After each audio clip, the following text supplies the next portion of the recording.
Assalamualaikum warahmatullahi wabarakatuh.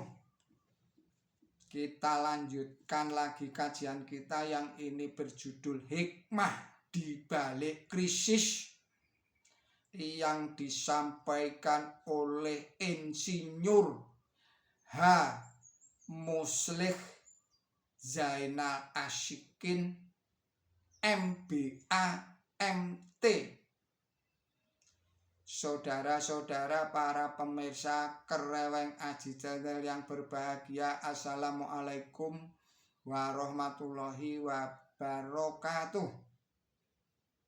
Akhir bulan Oktober kebetulan saya termasuk yang diundang oleh timnya World Bank dalam rangka aplikasi program pengentasan kemiskinan dan pemberdayaan ekonomi kerakyatan. Dalam forum itu antara lain dibahas tentang kira-kira krisis ini akan sampai kapan. Berbagai tanggapan muncul, diantaranya ada yang mengatakan bahwa krisis ini sangat tergantung pada pelaksanaan pemilu yang akan datang. Islam sangat menganut paham optimisme. Dikatakan di dalam Quran suci surat Al-Insyirah bahwa antara kesulitan dan kemudahan itu ibarat dua sisi dari sekeping mata uang. Setiap kesulitan akan diikuti dengan kemudahan.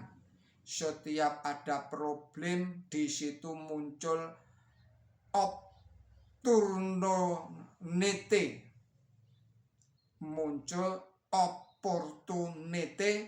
Di situ ada kesulitan, di situ ada kemudahan. Artinya, kalau kita bertanya kapan krisis ini berakhir, maka sangat tergantung pada kita yang terkena krisis itu. Bagaimana merasakan, mengalami, memahami agar bisa segera keluar dari keadaan krisis itu. Banyak orang yang banyak orang yang perilakunya seperti tidak mengalami krisis. Krisis yang kita alami belakangan ini bukanlah tidak ada hikmahnya. Kalau kita cermati, maka hikmah dengan adanya krisis ini adalah yang pertama, kita akan lebih menghargai pada apa yang kita dapatkan selama ini, bahwa itu sangat berarti. Dalam bahasa agama dikatakan bahwa kita mestinya akan menjadi lebih mensyukuri nikmat yang selama ini telah diberikan oleh Allah Subhanahu wa Ta'ala kepada kita. Karena sekarang ini untuk mendapatkan sesuatu seperti yang kita dapatkan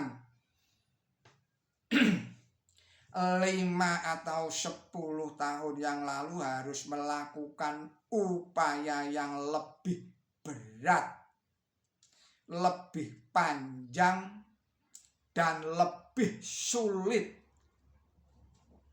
Yang kedua, hampir semua orang dan lembaga ataupun organisasi yang ingin tetap survive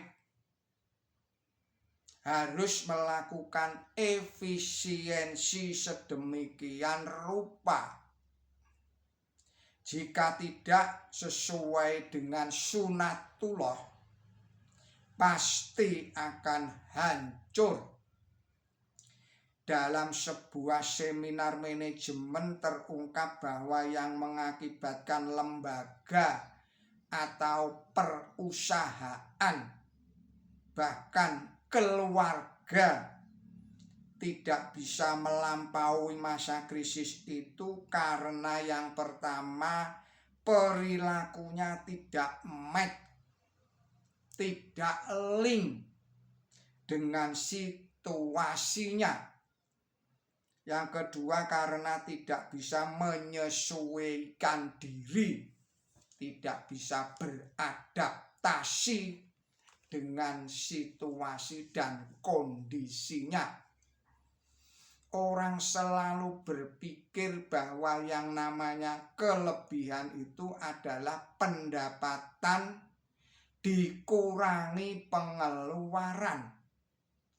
Krisis mengakibatkan pengeluaran naik sementara pendapatannya tetap tidak meningkat sehingga selisihnya bisa minus.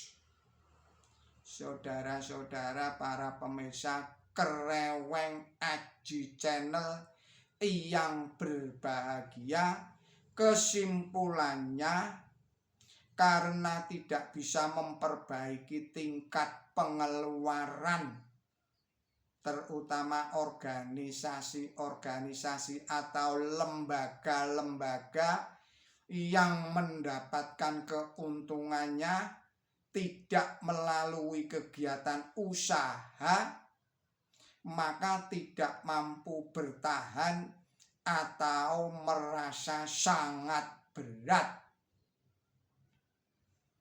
Hal seperti ini juga berlaku pada organisasi-organisasi keagamaan, misalnya seperti organisasi Gerakan Ahmadiyah Lahore Indonesia. Sebagai gambaran misalnya untuk membuat sebuah masjid karena situasi krisis bukan memperbesar pendapatan melalui memperbanyak penarian donatur dan sebagainya, tetapi bagaimana melakukan efisiensi sedemikian rupa sehingga dengan uang yang ada bisa menghasilkan pembangunan yang mempunyai nilai uang yang tinggi. Saudara-saudara para pemirsa yang berbahagia, yang ketiga, krisis ini adalah akibat dari orang-orang yang sombong yang mencoba menyaingi Allah Ta'ala.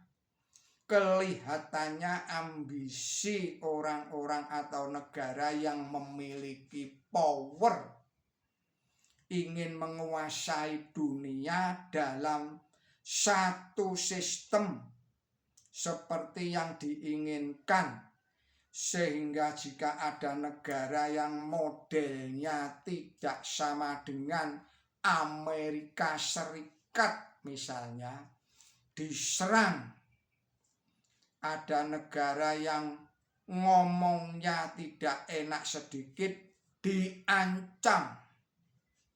Krisis yang kemudian terjadi akibat dimulainya dengan beberapa orang yang melihat kelemahan sistem di beberapa negara tentang mata uang. Mengapa saya memberikan kesimpulan bahwa hikmah di balik krisis ini merupakan peringatan kepada orang-orang yang sombong, karena ternyata dengan sistem perekonomian yang global banyak negara yang terkena imbasnya. Taiwan, Indonesia, Malaysia, Singapura, Korea, dan bahkan juga merambah ke negara-negara Amerika Latin. Saudara-saudara para pemirsa Kereweng Aji Channel yang berbahagia, negara-negara barat karena kemajuan teknologinya, teknologi informasi dan ilmu pengetahuan yang luar biasa, pada saat tertentu akan menjadi syirik. Mereka menganggap bahwa uang dapat mengatur segala-galanya. Bayangkan uang miliaran dolar hanya dipakai untuk proyek uji coba kehidupan manusia di luar angkasa.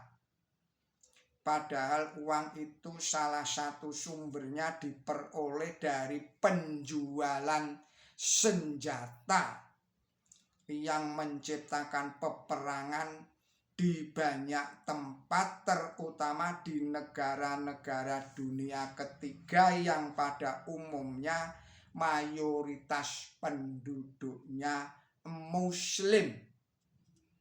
Saudara-saudara para pemirsa Kereweng Aji yang berbahagia, kita akhiri dulu video ini dan kita sambung lagi pada video yang berikutnya. Mohon maaf atas segala kesalahan dan kekilapan saya di dalam menyampaikan risalah ini. Billahi taufiq wal hidayah, ihdinas siratal mustaqim. Wassalamualaikum warahmatullahi wabarakatuh.